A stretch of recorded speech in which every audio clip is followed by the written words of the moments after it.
بسم الله الرحمن الرحيم، والصلاة والسلام على أشرف المرسلين محمد صلى الله عليه وسلم. إن شاء الله سنعرض مختصر للكتاب الصادر عن ديوان المطبوعات الجامعية والمعنون ب Introduction à l'optimisation métaroustiques، والذي يحتوي على دروس وتمارين وتطبيقات ميدانية باستعمال خوارزميات الذكاء الاصطناعي، مجموعة من خوارزميات الذكاء الاصطناعي التي يحتاجها الطالب الذي يحضر رسالته للتخرج، أو طالب الدكتوراه الذي يحضر أطروحة الدكتوراه، وهذا في كل الميادين، في علم الحاسوب، في الاقتصاد، في الكيمياء، في الرياضيات، في عدة مجالات. راح يستعمل هذه الخوارزميات للذكاء الاصطناعي لحل المشاكل الصعبة التي لا نستطيع حلها بالطرق الرياضية الموجودة الحالية. نبدأ إن شاء الله. هذا الكتاب صادر عن ديوان المطبوعات الجامعية سنة 2018 ما بين 2017 و2018، عبارة عن شرح تفصيلي لهذه الخوارزميات مع مجموعة من التطبيقات.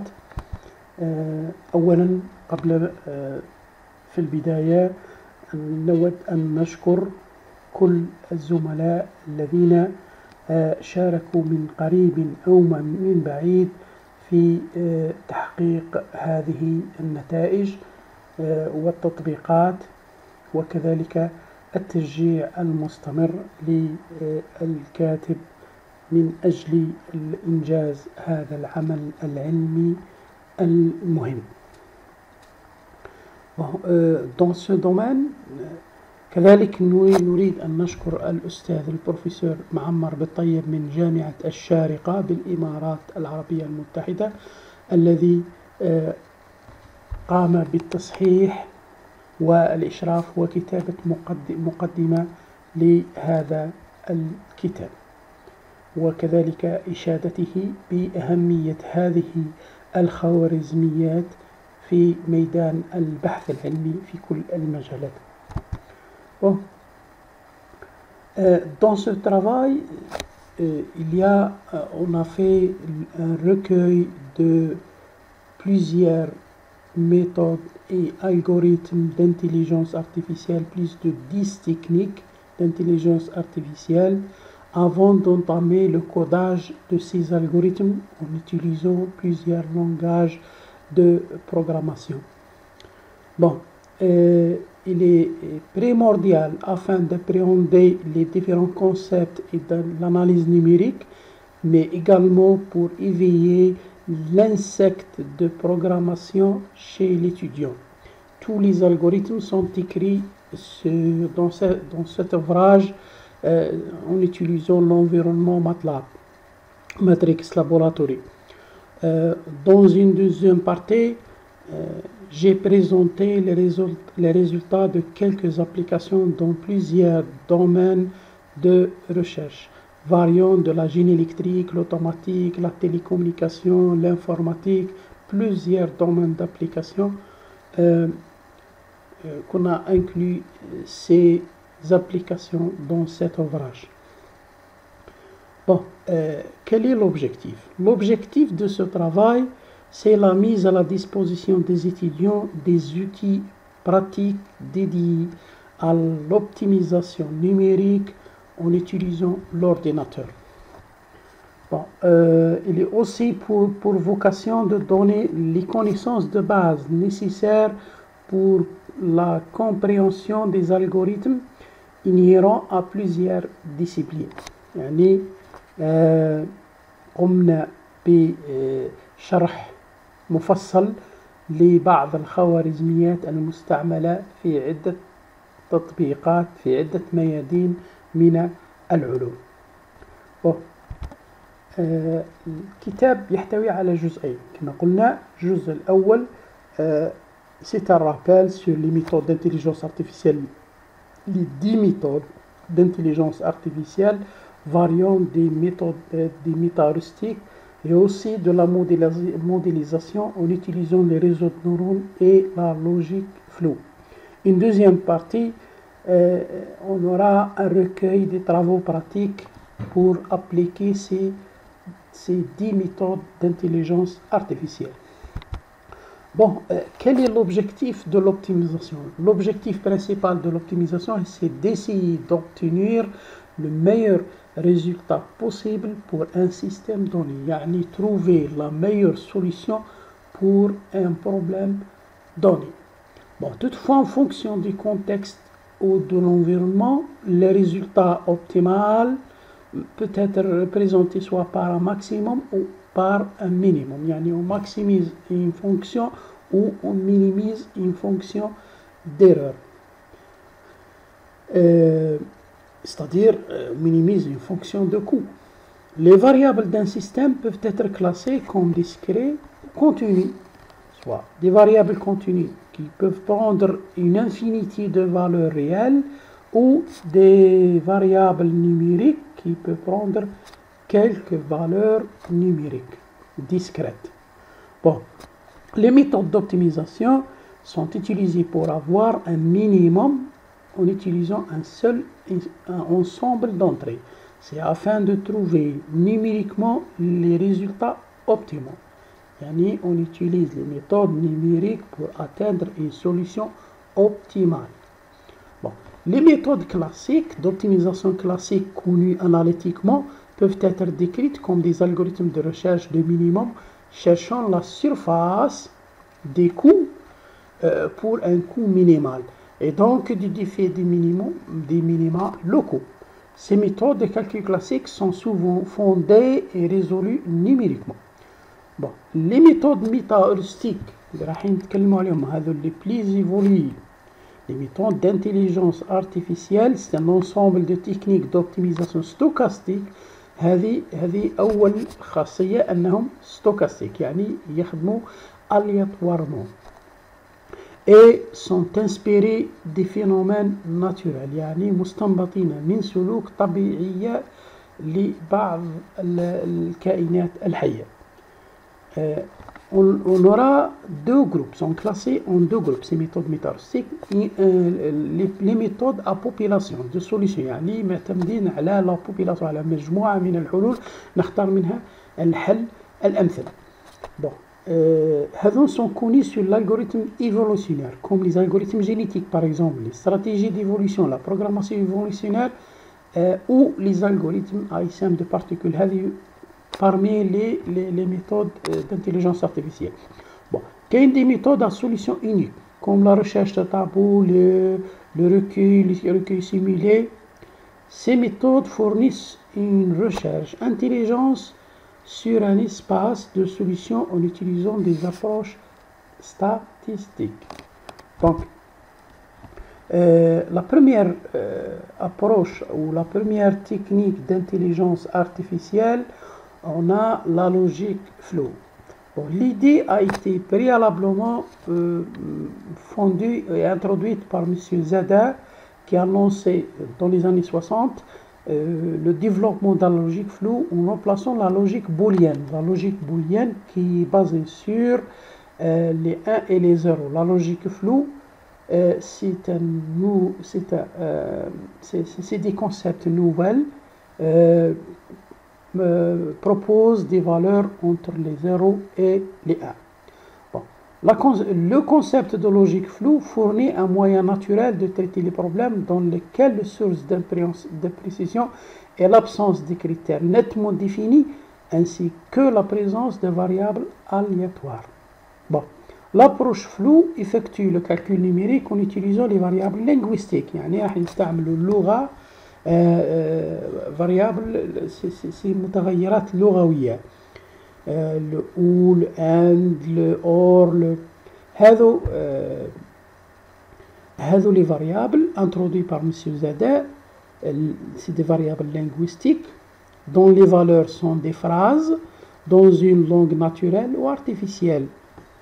Ok, Bien que la logique flou a été présentée par Zada en 1965, les concepts et les systèmes flous n'ont attiré l'attention qu'après une application réelle de contrôle en 1975 menée par M. Mamdani et Azelian. يعني أول تطبيق للوجيك فلو بدأ في 1975. Bon.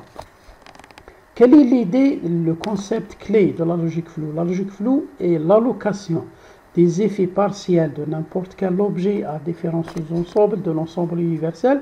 On place l'appartenance à un ensemble, yani l'appartenance à un ensemble ou à un autre ensemble. Bon, l'appartenance il y a le concept de l'appartenance partielle, yani une appartenance partielle à un ensemble, et l'appartenance partielle à un autre ensemble. Bon. Ces ensembles flous seront décrits numériquement par une fonction d'appartenance. La fonction d'appartenance هي اللي تعطيك le degré d'appartenance d'un élément à un ensemble. Le degré d'appartenance varie entre 0 et 1, يعني c'est une probabilité d'appartenance. Bon. Par exemple, par conséquent, ces affectations verbales sont sous-ensembles flous de l'ensemble universel. Bon. هذه la figure numéro 1, c'est la fonction d'appartenance. On voit que le degré d'appartenance a un degré petit, moyen et grand. Bon. Les différents domaines d'application qui ont été présentés dans la théorie, il y a les appareils électroménagers, les lave-linges, l'aspirateur, l'autocuisseur, les systèmes audiovisuels, les appareils les caméscopes, les stabilisateurs, les photocopieurs, les systèmes automobiles embarqués, par exemple les ABS, les suspensions, la climatisation, les systèmes autonomes mobiles, les systèmes de transport, les trains, métro, ascenseurs, aussi les systèmes de conditionnement, les systèmes de décision, de diagnostic, la reconnaissance de forme, avec des applications de la logique flow. Donc, dans cet ouvrage, on donne la théorie détaillée de la logique flow, les notions sur les ensembles flous. Il y a les ensembles flous et la définition d'un ensemble flou, les supports d'un ensemble flou, les noyaux d'un ensemble flou, l'auteur, le cardinal, l'ensemble normalisé, et aussi les opérations sur les ensembles flous, comme l'égalité, l'inclusion, l'intersection, l'union, l'opération. Yani, c'est un concept basé sur l'appartenance à un ensemble, le degré d'appartenance. Bon. Ici, on voit les propriétés des opérations sur les ensembles flous. Yani, la commutativité, l'associativité, la distributivité, l'indépendance, l'identité, l'involution, la transitivité, théorème de De Morgan, l'absorption, le complément, les autres. Les propriétés logiques appliquées au système flou. Bon. On aura aussi dans cet ouvrage les méthodes d'inférence, c'est-à-dire les méthodes d'inférence entre les ensembles. On a détaillé toutes les méthodes qui existent. Et enfin, nous avons discuté tous les systèmes d'inférence flou qui présentent tout un puissant moyen d'approximation des fonctions pour approximer une fonction d'appartenance d'un élément à un ensemble ou à un autre ensemble. La deuxième technique d'intelligence artificielle utilisée dans la modélisation des phénomènes physiques ou des systèmes de contrôle-commande ou n'importe quel système, c'est les réseaux de neurones artificiels, RNA, réseaux de neurones artificiels. Bon, l'origine des réseaux de neurones vient de la tentative de modélisation des neurones biologiques. Bon, c'est la modélisation des réseaux biologiques, utiliser les relations entre les neurones biologiques pour modéliser la relation entre les composants d'un système réel de commande ou n'importe quel système. les domaines d'application, il y a l'approximation des fonctions qui m'a dit, c'est la modéliser une fonction en utilisant un réseau de normes. C'est une approximation de la fonction en utilisant des données d'entrée et de sortie. C'est les fonctions les n'arfouche la forme analytique. On utilise les réseaux de normes pour les modéliser par un réseau de normes. La classification, c'est-à-dire classifier les données selon certaines caractéristiques communes en utilisant un réseau de normes. Bon. La classification d'objets pouvant être décrite par des vecteurs de caractéristiques numériques, يعني chaque sous-groupe a un vecteur de caractéristiques numériques ou booléennes, يعني numérique يعني تكون réel ولا logique. La reconnaissance de caractères, par exemple, est l'une des applications qui a fait les plus connaître les capacités de classification. On aura une application dans la deuxième partie des recueils de travaux pratiques. La commande aussi, la commande des systèmes en utilisant un réseau de neurones qui modélise un système de contrôle commande. Il y a les entrées d'un système, les boucles de rétroaction. Par exemple, il y a une commande de n'importe quel système automatique. Bon, dans cet ouvrage, on a détaillé l'approche neuronale, l'approche MinJet, la modélisation du neurone biologique vers le neurone artificiel. Bon, et les réseaux connus, le MLP, multilayer perceptron, les équations du réseau, comment établir les équations linéaires et non linéaires d'un réseau MLP, réseau de neurones, et aussi comment faire l'apprentissage et plusieurs types de réseaux de neurones proposés dans la théorie, qui ont été proposés par des expérimentateurs. Par exemple, que le réseau de fonctions de base radiale, le RBF, c'est les réseaux de neurones. Bon, il y a un modèle de Hopfield, c'est notre modèle, on a détaillé dans cet ouvrage. Le réseau de Cohen, c'est un type de réseau de neurones. Bon, quels sont les inconvénients, les avantages d'un réseau de neurones? C'est la capacité de représenter n'importe quelle fonction. C'est un avantage. La faculté d'apprentissage à partir d'un exemple représentatif. On aura les données pratiques, quelques données pratiques pour modéliser un système. Et on part à partir de l'interpolation vers l'exploration. Le concept de boîte noire est très intéressant. ما نحتاجوش la forme analytique du modèle à modéliser en utilisant le réseau de neurones. Aussi, il y a des inconvénients. Il y a l'absence des méthodes systématiques d'apprentissage, le choix des valeurs initiales et aléatoires, le surapprentissage, le surapprentissage, il va diverger, par exemple. Les inconvénients, mais ça ne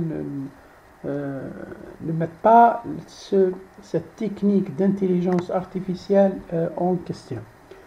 Les avantages sont plus nombreux que les inconvénients. Bon, les méthodes métaheuristiques, c'est des méthodes utilisées pour l'optimisation. Les méthodes utilisées pour l'optimisation, c'est des algorithmes stochastiques itératifs. Ne sont pas comme les algorithmes analytiques, les méthodes numériques, mais les méthodes de Newton, les méthodes de Gauss-Seidel, toutes les méthodes analytiques utilisées en analyse numérique, les méthodes numériques, se comparent avec les métaheuristiques. Mais il s'avère que les métaheuristiques sont plus puissants. Bon. Et avec l'évolution de l'échantillonnage, on a l'implémentation de ces métaheuristiques sur ces algorithmes sur les ordinateurs. Bon, en utilisant une fonction dite objective. La fonction objective, c'est la fonction coût ou la fonction objective à minimiser ou à maximiser. Bon, elle se comporte comme des algorithmes de recherche. Elle tente d'apprendre les caractéristiques du problème afin d'en trouver une approximation de la meilleure solution. Trouver la solution optimale d'un problème réel. Il y a plusieurs méthodes d'optimisation sont classées dans cet ouvrage. Les métallurgiques sont souvent inspirés par les systèmes naturels. Ils sont tous inspirés des systèmes naturels. Et aussi, on voit que la forme caractéristique en V de telle population n'est pas donc rien calculé. Elle résulte uniquement de l'émergence d'une forme stable étant donné les quelques règles simples présentées. Les comportements similaires se retrouvent dans le vol de groupe, chez les insectes notamment les criquets à la recherche de la nourriture.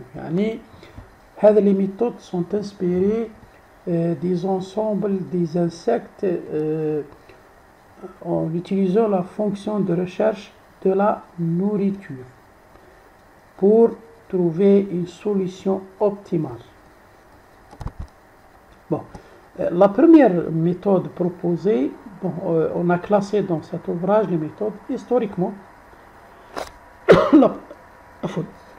La première méthode, c'est les algorithmes génétiques. Bon, les algorithmes génétiques s'inspirent de la théorie de l'évolution initiée par Darwin, نظرية التطور لداروين. نظرية التطور le principe تاعها il est basé sur 3 phases. La jeunesse c'est l'initialisation aléatoire des individus pour la population de la première génération. À partir d'une génération, comment atteindre la meilleure génération? La meilleure génération, il y a la meilleure solution, la solution optimale de du problème. La reproduction, entre les générations, c'est l'évolution des individus de la génération courante vers une suivante à travers la sélection des individus reproducteurs, le croisement génétique des individus pour la création de nouveaux individus, la mutation de certains individus, la mutation elle est aléatoire pour que le pool génétique ne s'affaiblisse pas, l'évaluation des individus par le calcul de leur fitness.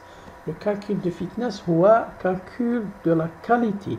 La fonction objective c'est la fitness. Maximiser la fitness ou minimiser la fitness, c'est avoir le meilleur individu d'une génération quelconque. On exécute l'algorithme plusieurs fois, en plusieurs générations, on aura la reproduction des nouveaux individus et on choisit le meilleur individu comme la meilleure solution. La population تاعنا هي les individus des générations. Bon, ces individus sont représentés par des chromosomes. Les chromosomes font des gènes اللي هما الصفات يقدروا يكونوا numériques, c'est des valeurs numériques, ou يقدروا يكونوا des valeurs réelles. Le codage de ces chromosomes, هذه la programmation. Bon. Les algorithmes génétiques, comme on a dit, sont basés sur le phénomène naturel, l'évolution. Les algorithmes évolutionnaires. Les algorithmes génétiques sont des algorithmes évolutionnaires, basés sur la sélection, qui sert à choisir un ensemble de populations des individus qui participeront à la reproduction dans le futur. Et la dernière génération, dans la dernière génération, on aura le meilleur individu qui représente la meilleure solution du problème posé. Bon. La théorie comment fonctionne un algorithme, c'est-à-dire les étapes d'un algorithme génétique, les étapes réelles, en commençant, en démarrant par une population initiale et on fait exécuter le programme en utilisant à travers plusieurs générations pour atteindre l'individu solution, le dernier individu qui est la solution. Bon, il est affecté par la sélection, le croisement, la mutation, c'est l'opération de reproduction. Bon, à chaque étape, on évalue la fonction fitness. Le deuxième algorithme des métaacoustiques, c'est l'algorithme des SEM de particules, PSO, Particle Swarm Optimization. C'est basé sur les SEM des particules introduit en 1995 par Kennedy et Eberhard comme un alternatif aux algorithmes génétiques. Il est basé sur la population. La population, elle est inspirée des ISAM des insectes. La population est barrée les insectes. Bon, les insectes sont des banques de poissons ou des nuées des d'oiseaux.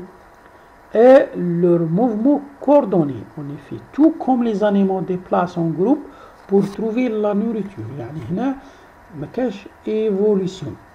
Il y a un ensemble, un ISAM d'insectes qui voyagent en cherchant la nourriture. Déplacent pour trouver la nourriture et éviter les prédateurs. Les algorithmes ISAM particuliers recherchent les solutions pour un problème d'optimisation. Les individus de l'algorithme sont appelés les particules. Les individus des insectes, هذوما les solutions اللي نحوسوا عليهم. Le meilleur insecte هو la meilleure solution. La population est appelée ISAM. Bon, une particule décide de son prochain mouvement en fonction de sa propre expérience, qui est dans ce cas la mémoire de la meilleure position qu'elle a rencontrée. اللي هو على رأس المجموعة رايح يسافر في une position. هذه la position de voyage, ça change avec le mouvement de tous les SEM à chaque fois. Quand les SEM atteint la position de nourriture, on aura le meilleur insecte, la meilleure solution.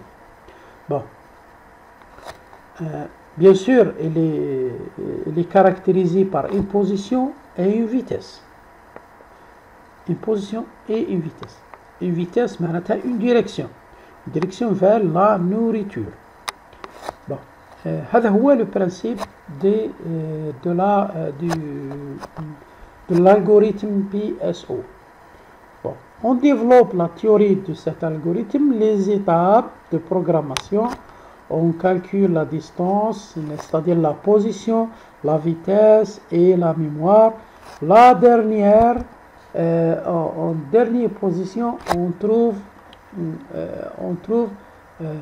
après plusieurs exécutions,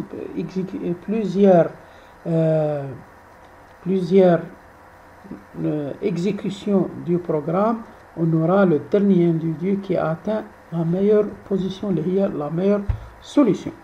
Bon.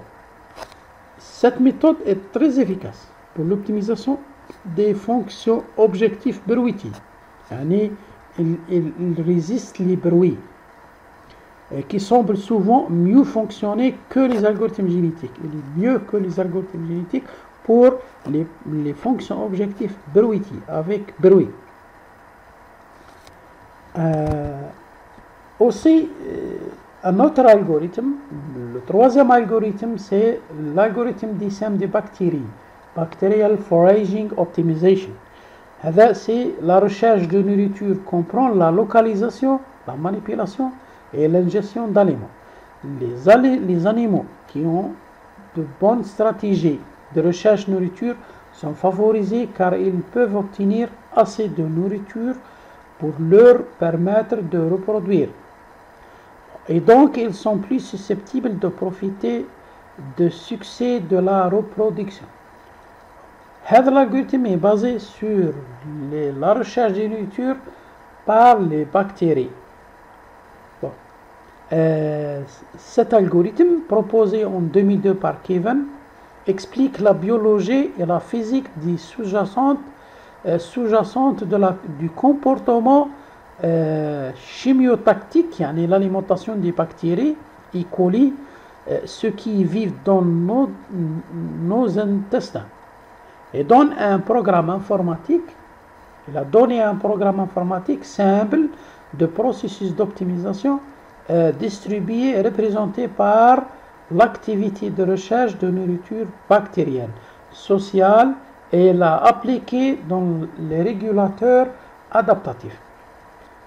هذا هو le principe de fonctionnement de l'algorithme BF qui est bien détaillé dans les pages de cet ouvrage. Ici, soit tout l'algorithme détaillé. Bon. Le quatrième algorithme utilisé, c'est l'algorithme des colonies d'abeilles artificielles, ABC.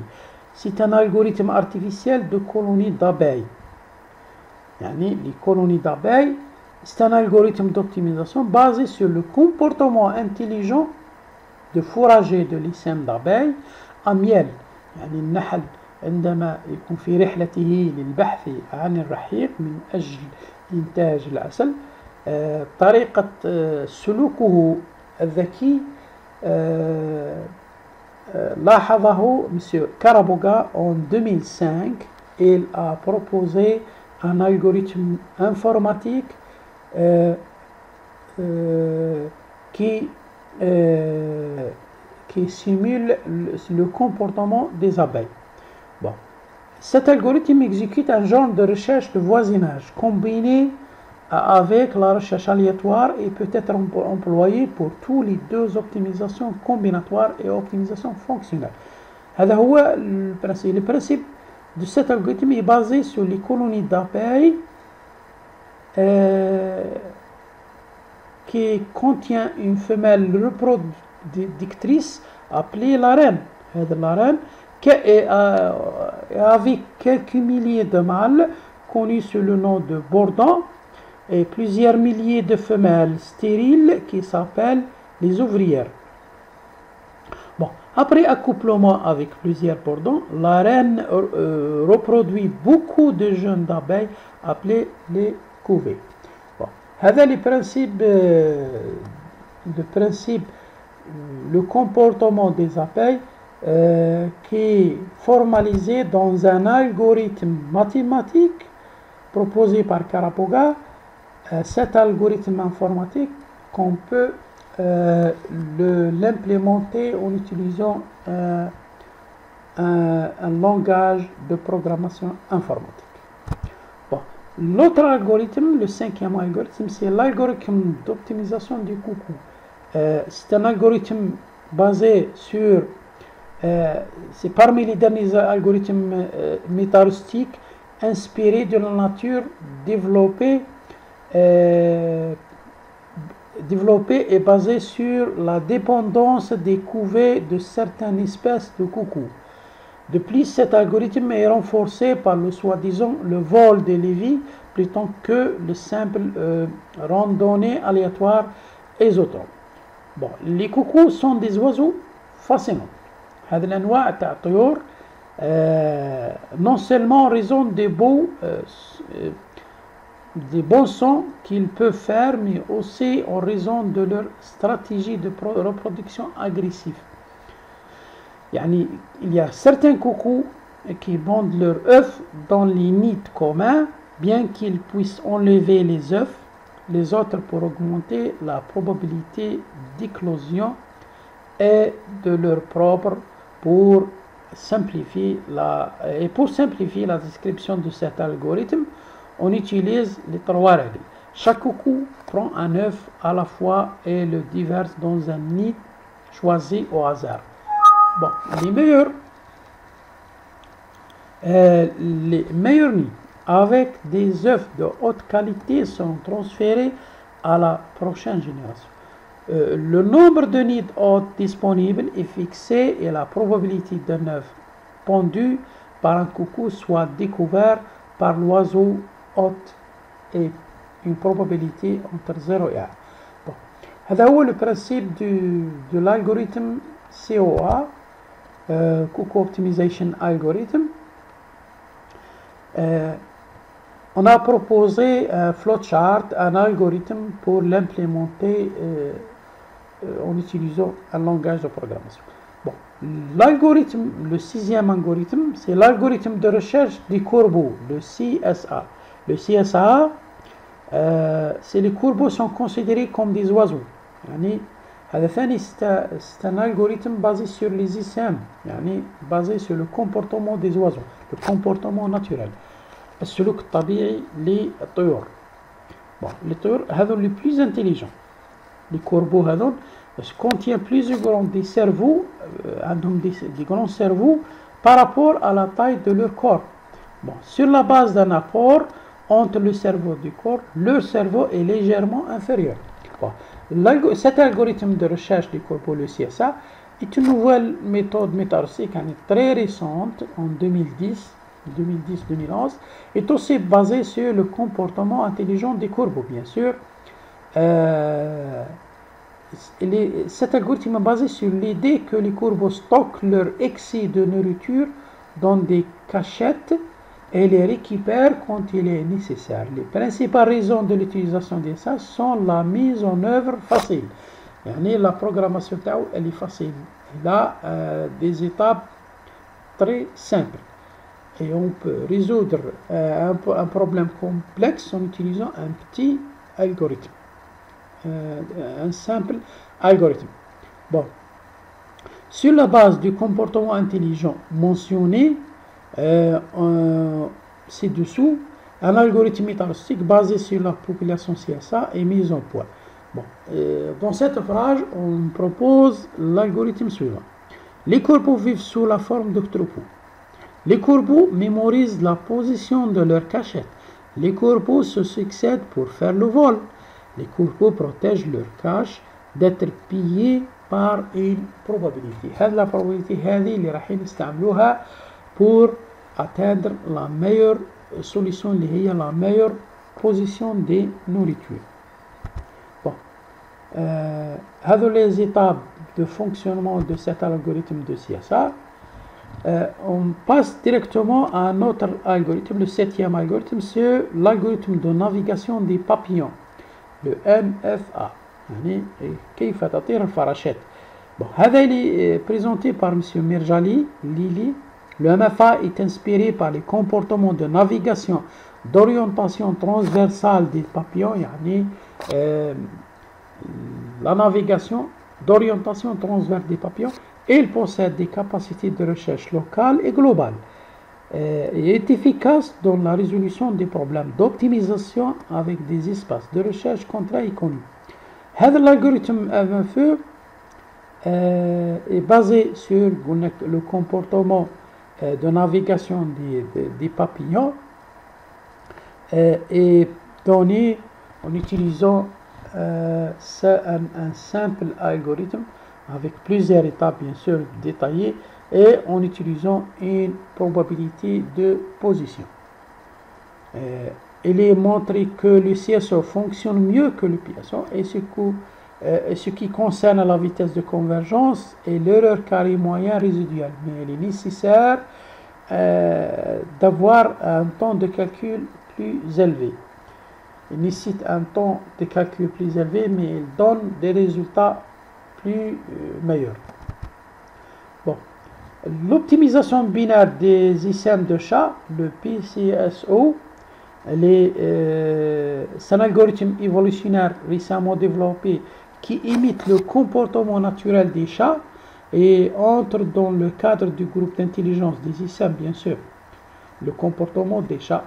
Les auteurs qui ont proposé cet algorithme, ce nouvel algorithme, à savoir l'optimisation par ISM des chats, qui limite le comportement naturel des chats, aussi il donne la taille du mémoire de chaque chat. Bon, les 4 étapes de l'algorithme BCSO.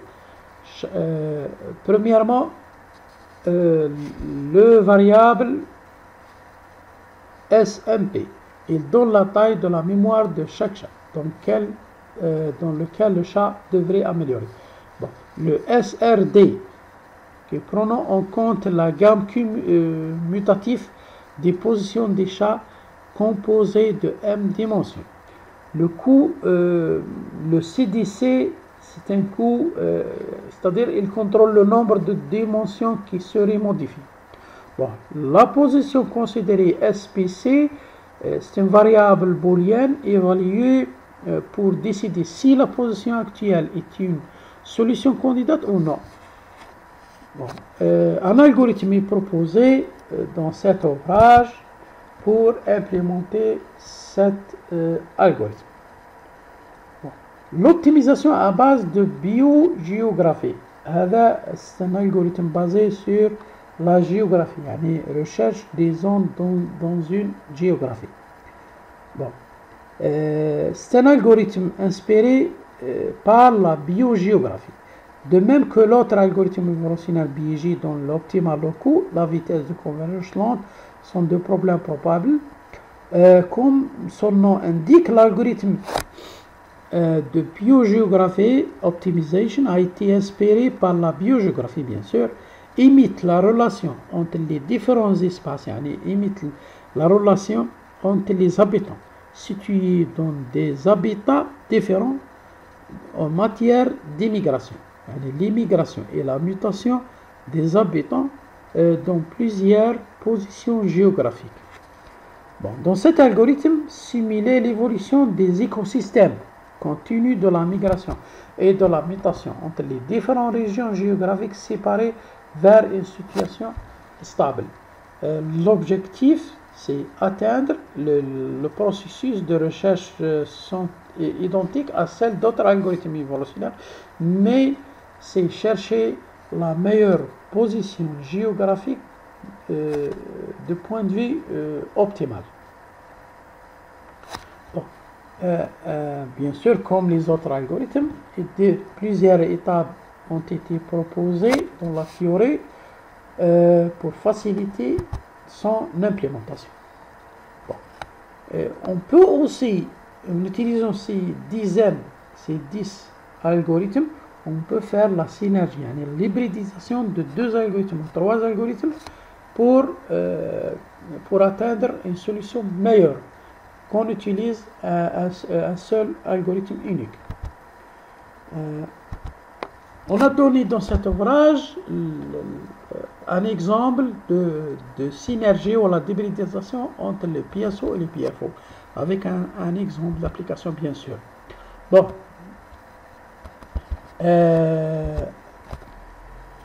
En passant directement vers l'application, la partie pratique, la partie application, la partie travaux pratiques, on a essayé d'utiliser ces 10 méthodes dans plusieurs applications qu'on a réalisées dans le laboratoire.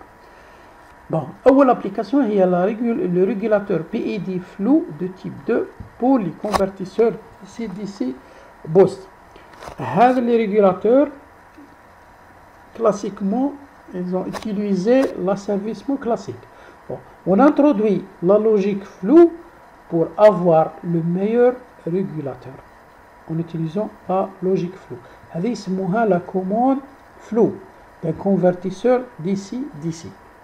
Un convertisseur DC-DC, c'est une alimentation continue.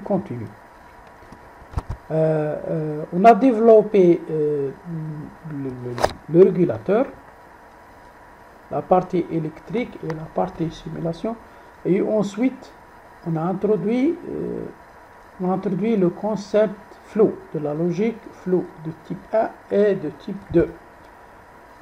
On a trouvé que le type 2, la logique flow de type 2 est meilleure que la logique flow de type 1. On a présenté dans cet ouvrage les résultats obtenus et une comparaison avec les méthodes classiques entre le flow et le classique et le flow type 1, type 2, bien sûr. La deuxième application, on a essayé d'améliorer les images médicales dégradées en utilisant le réseau de neurones. On modélise un système de filtrage ou un système de restauration des images médicales dégradées. On essaye de restaurer les images dégradées. Bon, c'est un exemple. On a utilisé une approche mathématique pour pour implémenter un modèle mathématique basé sur ARMA, Autoregressive Moving Average. وهذا le modèle mathématique des images dégradées, on a essayé de le modéliser en utilisant un réseau de neurones artificiel.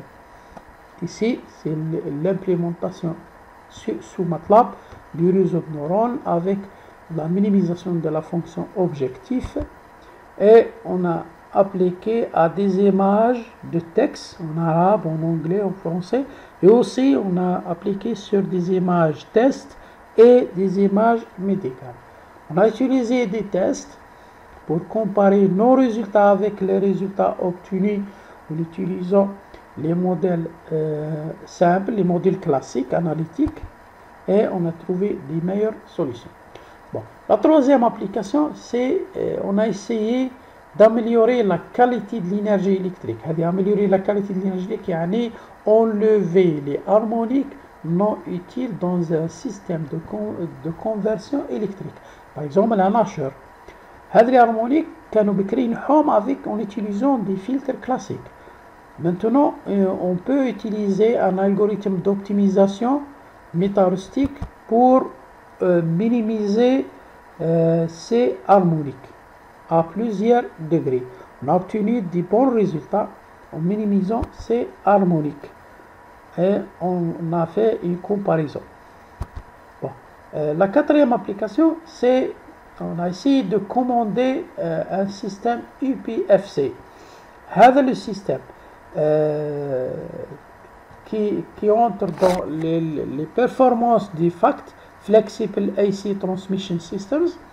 L'UPFC اللي هو Unified Power Flow Controller, c'est un contrôleur d'énergie électrique. هذه في la partie commande, c'est une application en automatique. Commande des systèmes de distribution électrique. La commande هذه, on a utilisé l'algorithme PSO pour modéliser les régulateurs du courant électrique. Et on a obtenu des bons résultats en minimisant une fonction coût.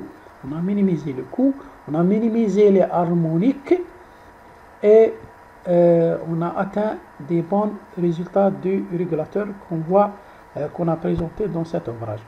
La cinquième application, c'est aussi dans l'automatique, c'est un contrôleur PI optimal pour les systèmes VSC HVDC en utilisant l'algorithme BF. On a essayé d'utiliser plusieurs algorithmes, à chaque application un algorithme. Le contrôleur, le contrôleur du système de courant continu à haute tension sur le convertisseur de source de tension, un VSC HVDC, qui est basé sur un élément important, c'est un contrôleur PI.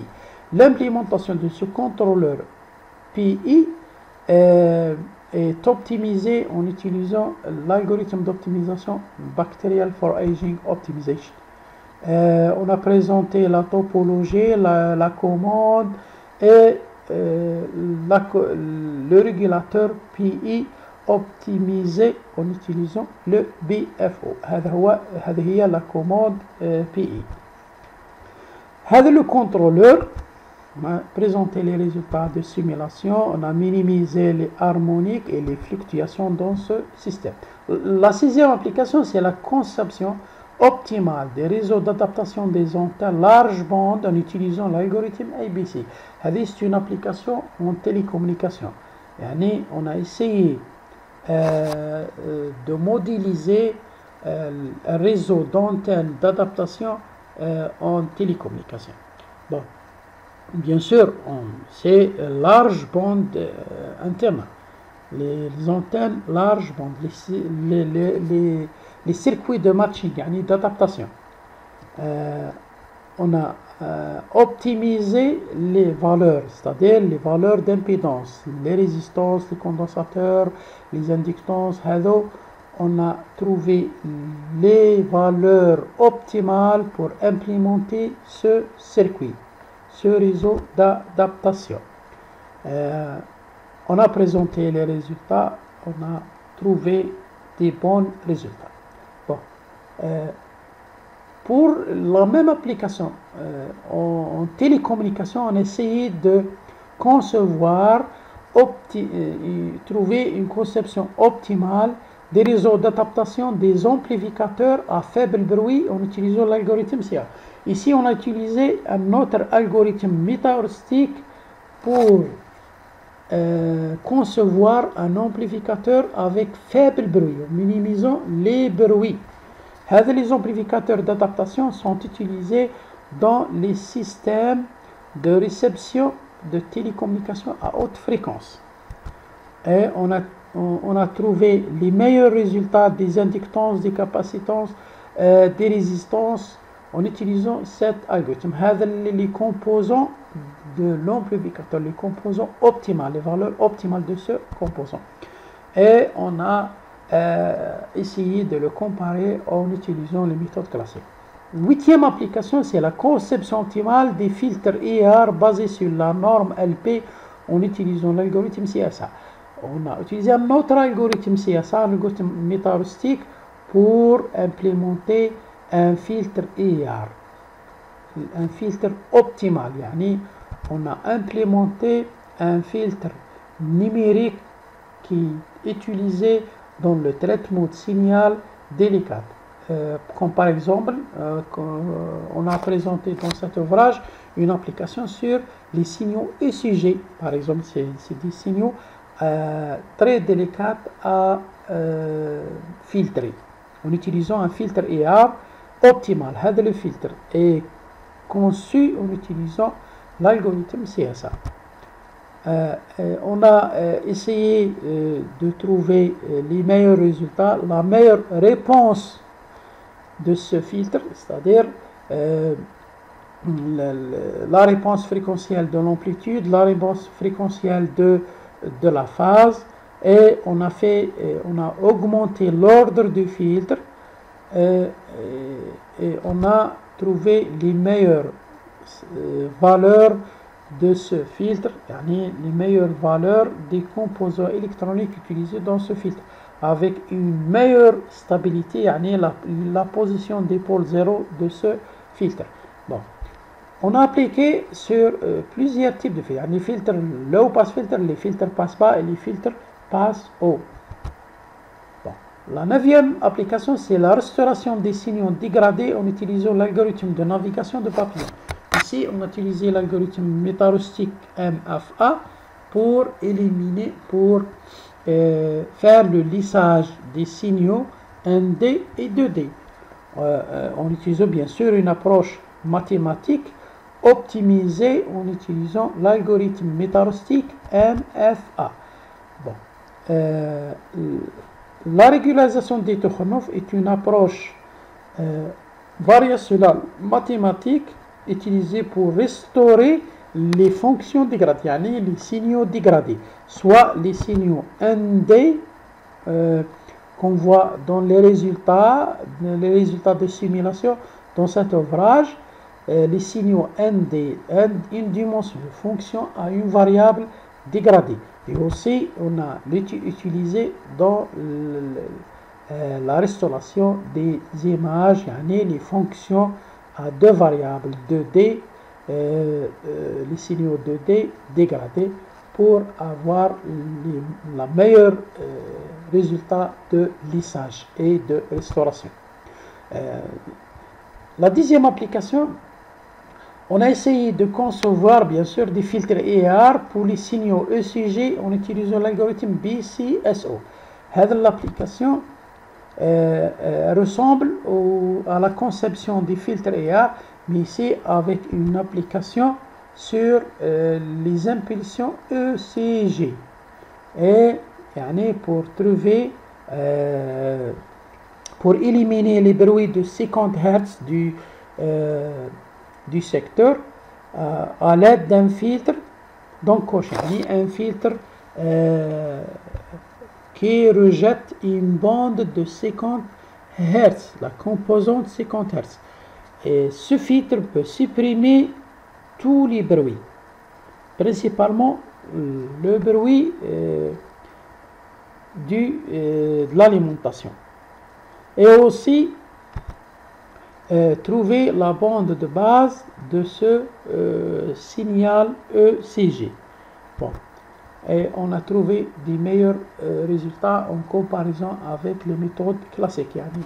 Cet ouvrage, on essaye de présenter les avantages des méthodes métaacoustiques en comparaison avec les méthodes classiques, les méthodes numériques classiques. Bon.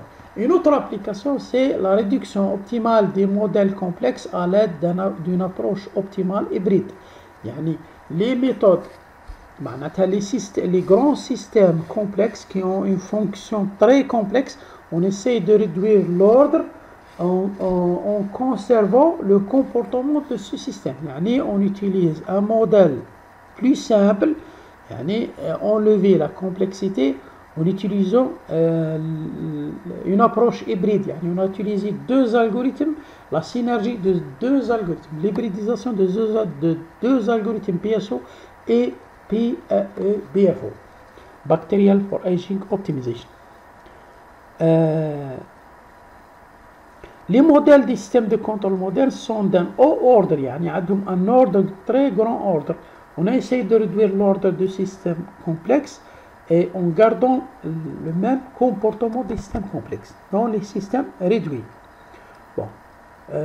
On a développé la réduction du modèle, présenter le développement mathématique et aussi les résultats de simulation en utilisant ces deux algorithmes et son hybridisation. Bon. On a présenté des résultats comparés avec les méthodes classiques toujours de réduction des systèmes complexes, des modèles complexes. Et on a bien sûr prouvé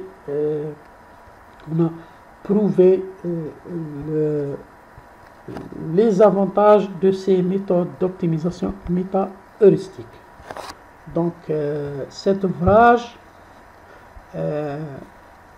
contient une partie théorique et une partie pratique qui va aider l'étudiant pour résoudre son problème complexe et pour les implémenter.